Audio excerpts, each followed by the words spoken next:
kulanti wacan oo wanaagsan daawadayaal soo dhawaada meel kastood joogtiin waxaan caawa halkan barnaamij kooban ku falanqeyn doonaa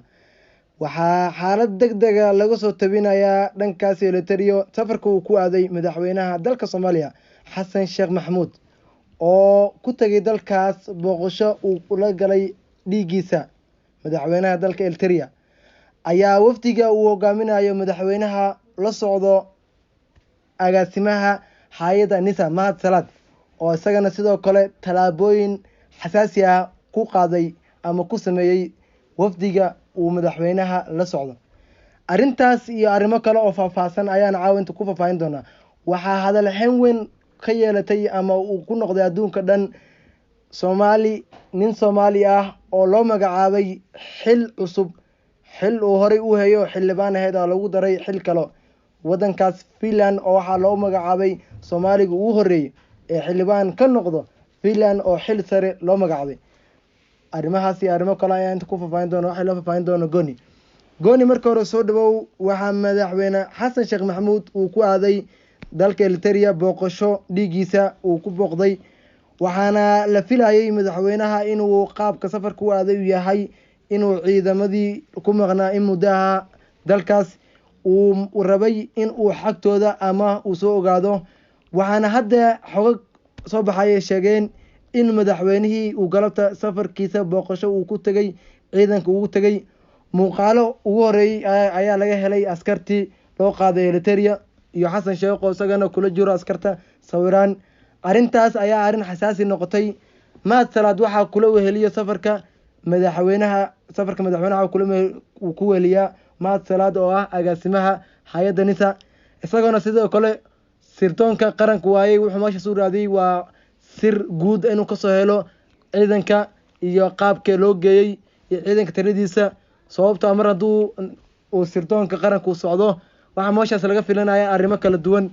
marka arintaas uu madaxweynaha safarka ku aaday oo caawana muuqaalada iyo sawirada kala duwan social media la soo dhigay waxay keentay arin xasaasi ah noqotay maxaa kala socota arintaas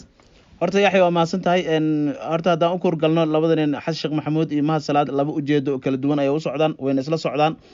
ujeedada madaxweynaha Soomaaliya Xasan Sheekh Maxamuud waxay tahay in ciidamadii 3 sano iyo barka tababarka ku maqnaay haddana aragti aan laga heenin shacabka Soomaaliyeed marar badan lagu jahwareeriyay inay dhamaadeen iyo inay dhinteen ishag la ogaan waayay sawiraan laga waayay taas ay u socdaa Xasan Maxamuud inuu wadan ku soo celiyo inuu u socdaa marka madaxweynaha taas uu ku amaanan yahay dadaal fara badan ay ku bixinaa laakiin Mahad Salaad wuxuu u socdaa ceebeynta nabad iyo nolol ayuu u socdaa sababtoo ah waxa la dhihi karaa Mahad Salaad wuxuu raadinayaa ciidamada inta ka dhimatay inuu qoro tirkoob oo ku sameeyo saraakiisha oo la kulmo ishaq meeshas oo kiiska ka soo ogaado ilaa iyo inta 100 xogtooda iyo saraakiisha dhimatay iyo ciidamada dhintay intay la eg yihiin iyo meesha ku dhinteen inuu xog ka helo ciidamada ayuu rabaa marka Mahad Salaad wuxuu raadinayaa ceebta Fahad Yaasiin ayuu raadinayaa wuxuu kaloo raadinayaa markuu ciidamadaas ka helo xogtooda iyo inta dhimatay markuu helo inuu wuxuu rabaa shacabka Soomaaliyeed la wadaago ciidamada in Eliteria inta laga qaaday la geeyay Ethiopia oo meesha ku dhamaadeen inuu meesha xog ka soo helo rabaa midda labaad waxa kaloo jiro ishaq wuxuu kaloo rabaa markuu tan ka dhamaado ciidamada xogtooda ogaado inuu kiiska Iran Tahliil galo marka Mahad Salaad wuxuu maadaama NISA madax u yahay wuxuu aad u baarayaa ceebeyntii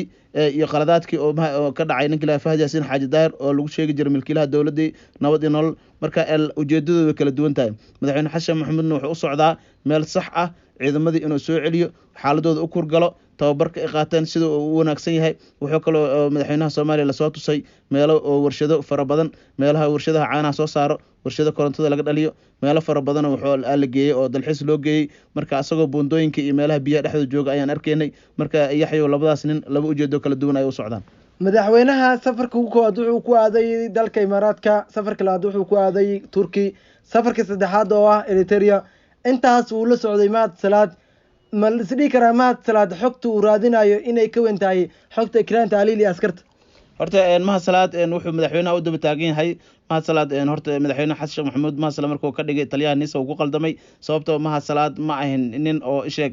madaxweynaha fursad siinayo nin madaxweynaha daba taagan oo mar walba xaaladda madaxweynaha ku dhaqaaqo hadii oo lacag dhaqaale soo helo hadii uu xogo kale soo helo ayuu ishaq daba taagan yahay ma ahin Mahad Salaad hoosh oo qabanayo hoosh NISA ma aha shaqana kuma lahan nin NISA wax ka yaqaanana ma aha Mahad Salaad wuxuu xaq u leeyahay inuu wadanka joogo NISA hoosheeda ku akaado laakiin midda Eritrea kale ciidamo ayaa meesha joogo uu ku lug yeelan karaa, laakiin safarka Eritrea iyo Turkiga inuu raaco Mahad Salaad sax ma ahayn. marka uu ku degdegay Xasan Maxamuudna waxaa u fiicnaan lahayd inuu Mahad Salaad iska reebo safarada qaar, sababtoo ah safarada taliyaha NISA oo u baxo madaxweynaha, safar kasta madaxweynaha u baxo inuu raaco ma aha, shaqo kuma lahan taliyaniis, shaqo kuma lahan amni ma sugaayo wadanka oo isheeg oo Xasan Maxamuud ka degay. hadday tahay Eritrea, hadday tahay Turkiga, hadday tahay Imaaraadka, ayaga iskale xilka madaxweynaha iyo wixii madaxweynaha soo gaaro mas-uuliyiinta ayaga u taalaa. marka Mahad Salaad wuxuu amni sugaayana ma lahan, sababta madaxweynaha u daba taagayna waa qalad. laakiin hadda tan oo kale Eritrea waa arrin ciidan ku saabsan. Mahad Salaad maadaama asina ciidan oo madax u yahay